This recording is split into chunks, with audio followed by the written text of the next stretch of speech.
కండ్లకు కాటుక వెడితే కన్యాకుమారిని నా కండ్లు చూడపోతివి బొమ్మల నడుమ బొట్టు వెడితే పల్లెతనంగుంటను నిన్నే ఇడిసి పెట్టను అవ్వయ్యకు చిన్నదాన్ని శివంగి పిల్లను చిన్న చూపు చూస్తే నిన్ను నేను ఇడిసి పెట్టను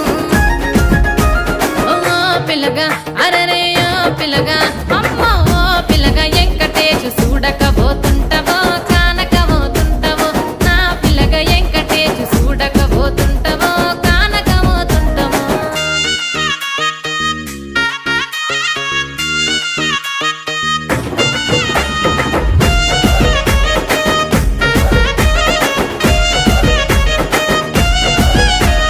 మన ఊరిలో నన్ను మించే అందమెవరికున్నదో అందగత్తె నేను రో ఆస్తి పాస్తులెన్ని ఉన్న నిన్నే కోరుకుంటా